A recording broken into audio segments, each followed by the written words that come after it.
کیسا ہے نور چھایا مدنی مذاکرے میں، کیسا ہے نور چھایا مدنی مذاکرے میں، کیسا ہے نور چھایا مدنی مذاکرے میں، ہر دل ہے جگمگایا مدنی مذاکرے میں، ہر دل ہے جگمگایا مدنی مذاکرے میں۔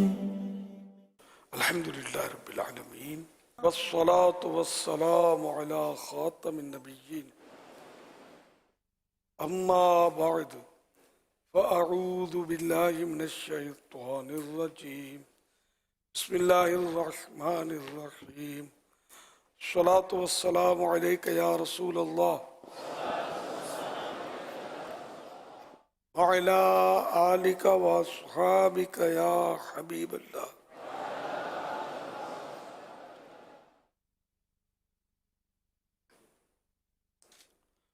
الصلاة والسلام علیک یا نبی اللہ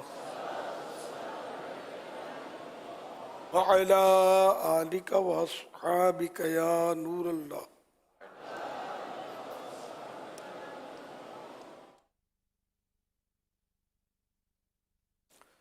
نویت سنت الاعتکاف، جب کبھی داخل مسجد ہونے کی سعادت پائیں اعتکاف کی نیت ضرور فرمائیں۔ نیت دل کے ارادے کو کہتے ہیں، دل ہی میں نیت کر لیجئے کہ میں نے سنت اعتکاف کی نیت کی، اب معتکف ہو گئے، دل میں نیت حاضر ہوتے ہوئے زبان سے دوہرا لینا اچھا ہے، ورنہ دل کی نیت کافی بھی ہے اور ضروری بھی ہے۔ اب جب تک مسجد میں رہیں گے اعتکاف کا ثواب ملے گا، جب مسجد سے باہر نکلیں گے تو نفل اعتکاف ختم ہو جائے گا۔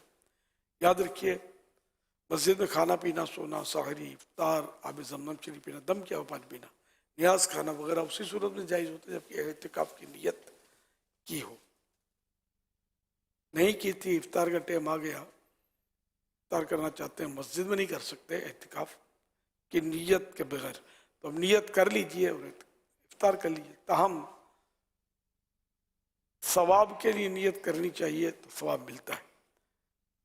مناسب طریقہ یہ ہے کہ اعتکاف کی نیت ثواب کے لیے کریں اور کچھ ذکر و درود کر لیں، چاہے تو 12 مرتبہ درود شریف پڑھ لیں، اب بھلے افطار کر لیں۔ صلو علی الحبیب صلی اللہ علیہ محمد۔ رسالہ ضیاء درود السلام پیج نمبر 14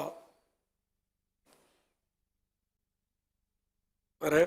فرمانے سیدنا فاروق اعظم رضی اللہ عنہ، بے شک دعا زمین و آسمان کے درمیان ٹھہری رہتی ہے اور اس سے کوئی چیز اوپر کی طرف نہیں جاتی جب تک تم اپنے نبی کریم صلی اللہ علیہ وسلم پر درود پاک نہ پڑھ لو۔ صلو علی الحبیب صلی اللہ علیہ محمد۔ الحمدللہ 1444 ہجری کے رمضان المبارک کا آج 13واں روزہ پورا ہونے کو ہے۔ عصر کی نماز پڑھ کر عاشقان ماہ رمضان جمع ہیں۔ مدنی مذاکرے کا سلسلہ، آپ سوالات کیجیے، ہر سوال کا جواب بھی ہے بس ثواب، یعنی درست دے پاؤں، یہ ضروری نہیں، بن پڑا تو عرض کرنے کی کوشش کی جائے گی۔ بھول کرتا پائے فوراً میری اصلاح فرمائے، مجھے آئے بادشاہیں کرتا، اپنے کہے پر بے سبب اڑتا نہیں، شکریہ کے ساتھ اپنی بھول قبول کرتا پائیں گے انشاءاللہ الکریم۔ صلو علی الحبیب۔ پیارے مرشدی، اللہ پاک آپ کی بے حساب بخشش فرمائے۔ یا مرشدی، مکتبۃ المدینہ کی بہت ہی معلوماتی کتاب اسلامی مہینوں کے فضائل، ماشاءاللہ اس کتاب کے اندر ہر دن کے کچھ نہ کچھ نسبتیں اور برکتیں لکھی ہوئی ہیں کہ اس دن میں کیا واقعہ رونما ہوا۔ یا سیدی، سوال یہ ہے کہ اسی کتاب کے صفحہ نمبر 313 کے اوپر مولا علی مشکل کشا رضی اللہ تعالیٰ عنہ کے حوالے سے قول نقل کیا گیا ہے کہ منگل کے دن جو کپڑا کاٹے تو چوری ہو جانے، ڈوب جانے یا جل جانے کا اندیشہ ہے۔ یا سیدی، یہ ارشاد فرمائیے کہ جو درزے کا کام کرتے ہیں، اگر منگل کے دن انہوں نے کوئی کپڑا کٹائی کرنا ہے، سلائی کرنا ہے، تو کیا اس سے اجتناب کیا جائے؟ اس حوالے سے ہماری تربیت فرمائیے۔ اللہ پاک آپ کی، آپ کے والدین کی، میرے والدین کی بے حساب بخشش فرمائے۔ کپڑا جو قطع کیا جائے یہ شاید ہو سکتا ہے درزیوں کے لیے خاص ہو، کیونکہ ویسے تو اب تھان سے کپڑا کاٹا تو اس کا مطلب تو منگل کو پھر دکان بند رکھنی چاہیے کپڑا بیچنے والوں کو. پتہ اس میں اعلیٰ حضرت کے ملفوظات میں بھی ہے یہ، جو کپڑا منگل کو قطع ہو یعنی کٹے، وہ یا ڈوب جائے گا یا چوری ہو جائے گا، جل جائے گا. اب اس کی کیا تشریح ہے یہ پتہ نہیں مجھے. بہرحال جائز ہے، ناجائز نہیں ہے کپڑا کاٹنا. واللہ تعالی اعلم ورسولہ اعلم عز وجل وصلی اللہ تعالی علیہ وآلہ وسلم. صلو علی الحبیب صلی اللہ علی محمد. توبوا الی اللہ، صلو علی الحبیب. صلی اللہ کیا اللہ پاک کو اوپر والا کہہ سکتے ہیں؟ اوپر والا اگر معاذ اللہ اس معنی میں کہتے ہیں کہ اللہ پاک کا اوپر مکان ہے تو کفر ہے، اگر یہ مراد ہے تو. کیا اب کوئی نیا نبی آ سکتا ہے؟ اب کوئی نیا نبی نہیں آ سکتا. پیارے آقا صلی اللہ علیہ وسلم سب سے آخری نبی ہیں. کوئی نئے نبی کا امکان بھی مانے، پوسیبلٹی بھی مانے تو کافر ہو جائے گا. کیا سارے صحابی جنتی ہیں؟ ہر صحابی نبی جنتی جنتی. کے بچے کا عقیدہ ہے ہمارے الحمدللہ. محمد مصطفیٰ سب سے آخری نبی، احمد مجتبیٰ. سب سے آخری نبی. کیا اللہ پاک کا دیدار دنیا میں جاگتی حالت میں کیا جا سکتا ہے؟ پیارے آقا صلی اللہ علیہ وسلم کی یہ خصوصیت ہے کہ پیارے آقا صلی اللہ علیہ وسلم نے اللہ پاک کا جاگتی آنکھوں سے دیدار کیا، اور کسی کے لیے یہ ممکن ہی نہیں ہے، ہو ہی نہیں سکتا کسی کو. کیا پیارے آقا صلی اللہ علیہ وآلہ وسلم کی خواب میں زیارت ہو سکتی ہے؟ بالکل ہو سکتی ہے. ہمیں کیسے پتا چلے کہ جن کی ہم زیارت کر رہے ہیں یہ ہمارے آقا ہی ہیں؟ صلی اللہ علیہ وسلم خود تعارف فرمائیں گے یا کوئی بتائے گا کہ یہ پیارے آقا صلی اللہ علیہ وسلم ہے، یا دل میں یہ بات ڈالی جائے گی کہ یہ پیارے آقا صلی اللہ علیہ وسلم ہے.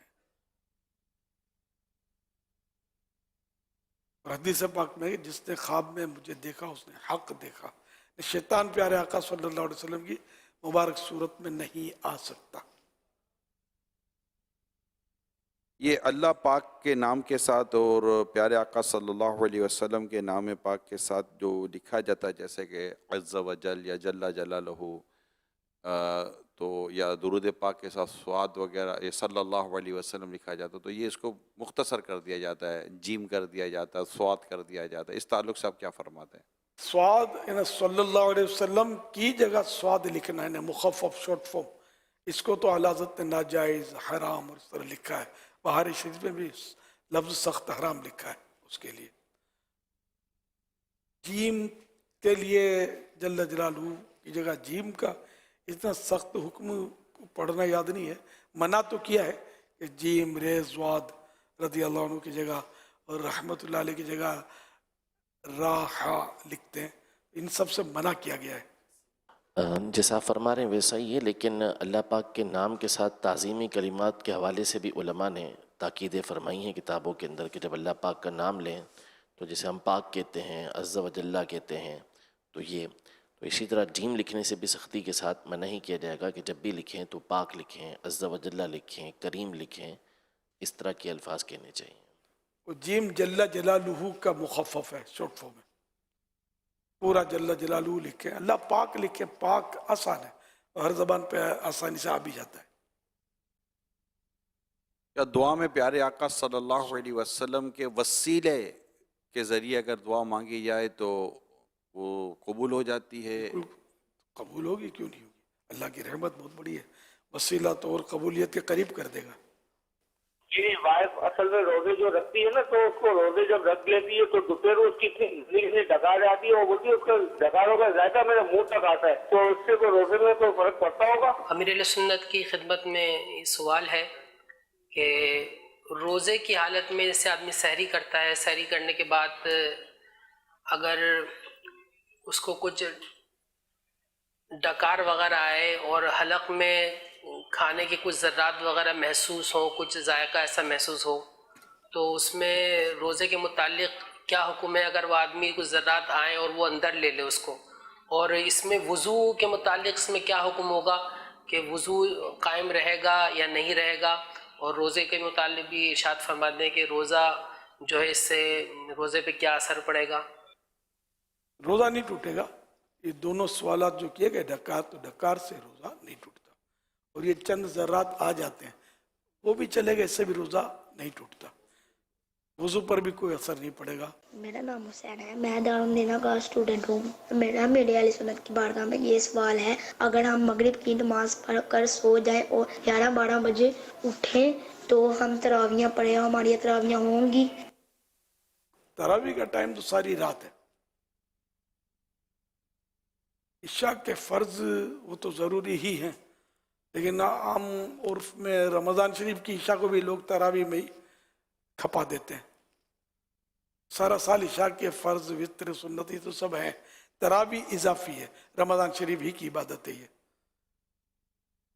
اس کا وقت ساری رات ہے، 12 بجے بھی رات ہوتی ہے.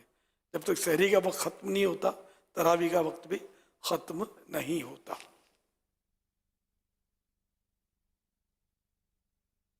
امیر اہل سنت کی بارگاہ میں عرض ہے حضور، آپ ہمارے پیر ہیں اور ہم آپ کے مرید ہیں. حضور پیر تو اپنے مریدوں کو دعا دیتے ہیں، آپ میرے لیے اپنے دل میں یہ دعا کریں. حضور مجھے تقریر کرنے کا بہت شوق ہے. حضور جب تقریر کرنے کی کوشش کرتا ہوں تو حضور تقریر بھول جاتی ہے، تو آپ یہ دعا کریں میرے لیے اپنے دل میں، حضور مجھے تقریر بھولے نہیں. جزاک اللہ خیرا. بیان تقریر کا فرما رہی ہے، اللہ پاک عافیت نصیب فرمائے. تقریر کا ایسا کہ دیکھ کر کریں، اگر زبانی طور پر نہیں کر پاتے، بھول جاتے ہیں، تو ویسے بھی قرآن و حدیث کے تعلق سے جب تک 100% یاد نہ ہو تو بولنا بھی نہیں چاہیے. تو اس لیے وہ دیکھ کر کرنے میں زیادہ سہولت رہتی ہے. لوگوں پر امپریشن اچھا نہیں پڑتا، بعض لوگوں پر کوئی بات نہیں. جوانی سے دیکھ دیکھ کر بیان کرتے کرتے بوڑھا ہو گیا ہوں، اب بھی دیکھ لیتا ہوں. وہ حدیث سے اور زبانی بولتے ہوئے ڈر لگتا ہے کہ غلط الفاظ سرکار صلی اللہ علیہ وسلم نے فرمایا نہ ہو اور میں بول دوں کہ فرمایا ہے. یہ خطرناک ہے، غلط مسئلے ہو جاتے ہیں، بعض اوقات انسان بھول ہو جاتی ہے. تو دیکھ کر بولنے میں حرج نہیں ہے. بعض لوگ اتر ہوتے ہوں گے، یہ اپنا وہم ہے کہ لوگوں کو یہ ہوتا ہوگا. میں تو تھوڑے سے تھے، جب سے دیکھ دیکھ کر بیان کرنا شروع کیا تو یہ اتنے سارے ہو گئے الحمدللہ. اس کا مطلب سب کو دیکھ کر بیان کرنے سے اختلاف نہیں ہوتا. خطبہ میں جوانی سے ابھی تک آج تک دیکھ کر ہی کرتا ہوں. خطبہ مجھے یاد نہیں ہوا، میں نے یاد کیا بھی نہیں. دیکھ دیکھ کر خطبات رضویہ، اعلی حضرت سے محبت ہے تو وہ اعلی حضرت کا خطبہ ہی پڑھتا ہوں میں خطبات رضویہ سے دیکھ کے. نو پرابلم انشاءاللہ. صلو علی الحبیب صلی اللہ علی محمد. امیر اہل سنت کی بارگاہ میں سوال عرض ہے کہ اگر سنت تراویح کچھ رہ جائیں کہ حاجت کی وجہ سے باہر چلے گئے ہیں اور امام صاحب نے اس کے بعد وطر شروع کر دیے ہیں، وطر ان کے ساتھ پڑھ لیں، تو کیا اس کے بعد بھی سنت تراویح پڑھ سکتے ہیں؟ دعائے مغفرت کی التجا ہے. جزاک اللہ خیر. یغفر اللہ لنا ولکم بغیر حساب. وطر سے پہلے تراویح ختم کر لینا اچھا ہے، بعد میں وطر پڑھ لیے جائیں. اور اگر کسی نے ایسا کیا کہ تراویح وطر پڑھ لیے، تراویح بعد میں پڑھی، تب بھی تراویح ہو جاتی ہے. جو شخص گناہ پہ گناہ کیے جا رہا ہے تو اس کے لیے کیا حکم ہے؟ اور دین کے حوالے سے وہ مذاق، کوئی عالم دین کے حوالے سے وہ مذاق کرنا، ہر چیز کو تفریح کے اندر لینا، تو اس کی کیا وضاحت ہوگی؟ اس کے لیے کچھ رہنمائی فرما دیں کہ اس کو کیا نصیحت کری جائے. شروع میں کچھ بولا دین گناہ پر گناہ، یہ بے باکی ہے. اگر کوئی توبہ بھی نہیں کرتا اور بس وہ گناہ پر دلیر ہوتا ہے، یہ بہت سخت معاملہ ہے. کہ گناہ کفر کے قاصد ہوتے ہیں، یہ بھی قول ہے. یعنی گناہ ہو جائے بتقاضۂ بشریت کسی سے تو اس کو فوراً توبہ کرنی چاہیے. توبہ میں دیر کرنا یہ خود گناہ ہے. فوراً توبہ کرے اور سچی نیت کرے، پکا عہد کرے کہ آئندہ یہ گناہ نہیں کروں گا.